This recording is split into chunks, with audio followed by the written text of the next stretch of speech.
Sokal dumayo ng Pampanga. So ngayon mga kabisdak, no, panoorin natin ang laban ni JB Sokal sa Pampanga. Milyon ang pusta nito. Tingnan natin yung kalaban niya.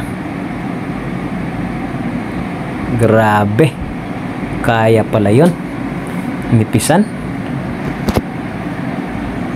So all 13 rest to 16 to mga kabisdak, no. So panoorin natin hanggang dulo.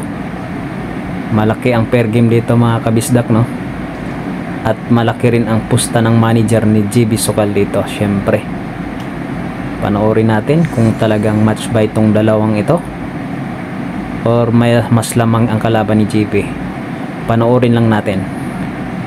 Yun, sumablay, no. Sumablay sa Gis. So ano kayang gagawin ni JB Sokal dito, no? Panigurado placing ito. Ayan, ang ganda, gitnang gitna. Ano kayang gagawin ng kalaban dito? Aba, sinusukat. Mukhang babandahin.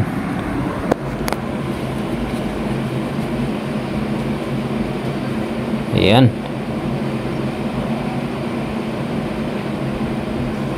Ay, grabe yan. Ginanon lang. Magaling, magaling. So, score 13-14, no? Mga kabisdak. Ayan. Grabe. Magaling din pala tong kalaban ni JB Sokal. So, yun. Pleasing si JB, no? Grabe din kasi to si JB Sokal kapag naunahan, parang nawawalan siya ng gana, no? Dapat focus lang dapat siya. Concentrate na dapat hindi siya mag-isip sa score. Kasi kapag nalalamangan siya mga kabisdak, napapansin ko sa kanya, no? Parang ano siya nawawalan siya ng gana, nawawala sa focus. So tingnan niyo tong uno mga kabisdak, napakadali lang niya natira, di ba? Tingnan niyo ang uno mangyari diyan.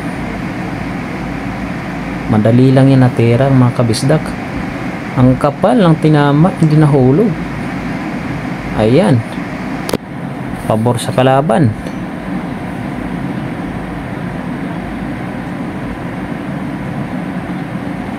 Tay, pasok uno.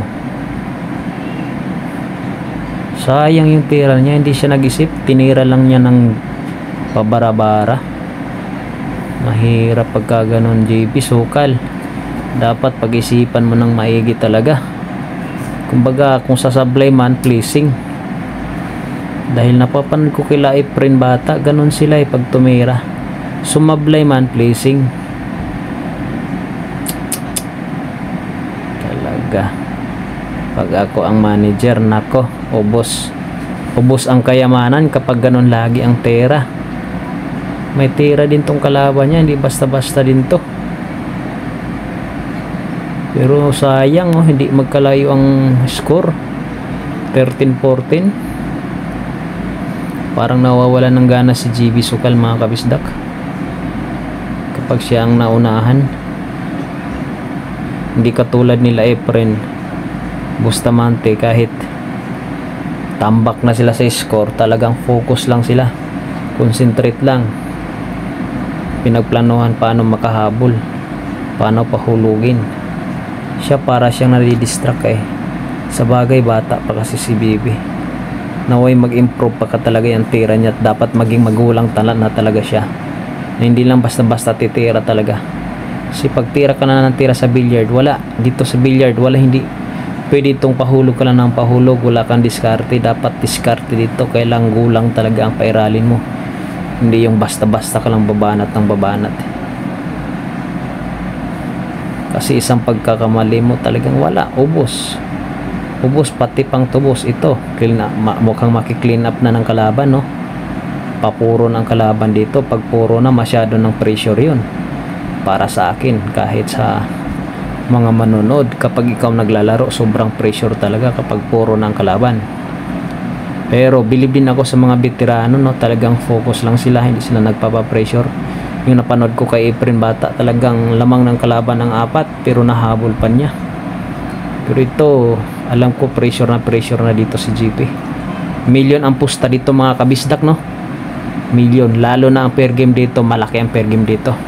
Maraming pumusta dito. Ang daming tao. Punong-punong ang bilyaran, no? Kalo mo sabungan eh. So, para clean up na nga to, pang puro na.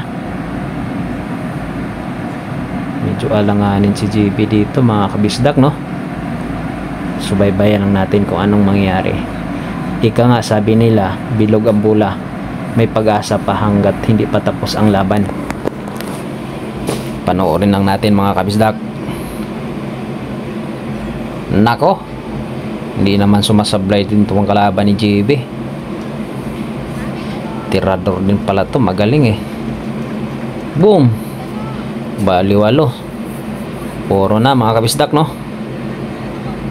Pressure na dito si GP. Panoorin lang natin tong last rack ng kalaban, no? Tingnan natin kung anong mangyayari. No, hindi magpadala sa pressure si GB dahil napakalaki ng pusta nito. Kaso parang cover ang uno, no? Ano kayang gagawin ni GB Sukal dito? May hulog mga kabisdak pala, no? So tira ni Kintoy ang kalaban ni GB. Ano kayang gagawin dito sa uno? Kung ikita pala yun, kung galing naman nun. So tingnan nyo tong uno mga kabisdak, no? Pressure na si GB dito. Madali lang yung uno na yun eh, kung tutuusin. Tingnan natin kung anong gagawin ni GP.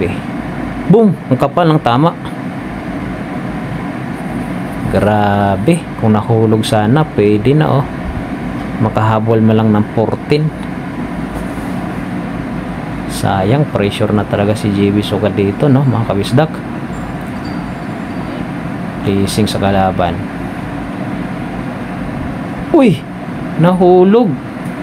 Grabe naman yun, swerte, magaling na, swerte pa. Perbiruin mo. Pleasing lang, nahulog pa sa side ang uno. Kaya gagawin dito sa dos. Grabe naman yun, swerte na, magaling pa. Panoorin natin kung anong gagawin niya. Sigurado banda ito.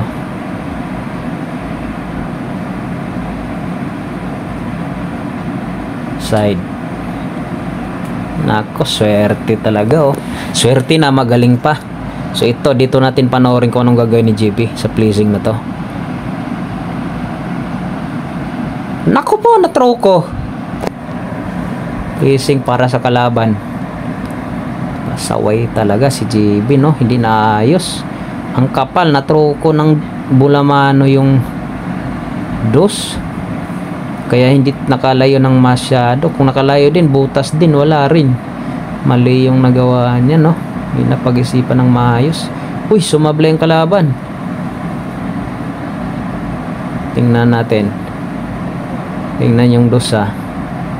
Madali lang yan. Nako po, GB Sukal, anong ginawa mo? Wala na, nagmamadali na. Pagka ganitong manager, iiwan na to. Pagka ganyan ng tira. Napakalaki ng posta, tapos ganun-ganun lang. Pagka ganun mga kabistak, nako, sayang lang. Tira 3. Mukhang nangangamoy na. Lahat ng nakaposta dito kay GP talagang kamot ulo. Kahit ako, kamot ulo ko sa tira niya na dun sa dos. Kung ako'y naka-pair game dun, pakadali lang natira na yun. Anong nangyari, napakanipis ng tinama? Wala, tinira din, so hindi nag-isip eh. Ganun talaga kapag may kaba at may daga sa dibdib. Talagang wala talaga, mawawala ka sa focus. Nako, pera 5 na. Nangangamoy na mga kabisdak. Nako po, pera size. Panoorin natin si GB ha. Anong gagawin pagdating ng 8 at 10. Lalapit yan siya doon sa corner. Wala pressure, halata talagang pressure na pressure.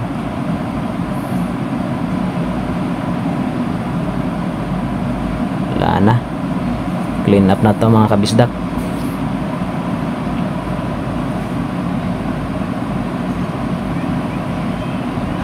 So, baliwalo. Tingnan mo, lalapit na si JB dyan sa sa corner. Tatry niya i-distract yata kalaban. Ayun, hawak ng cellphone. Kunwari may tatawagan. Ayan na. Buong nahulog. Ilagay ang cellphone sa bulsa. Tingnan mo ang gagawin.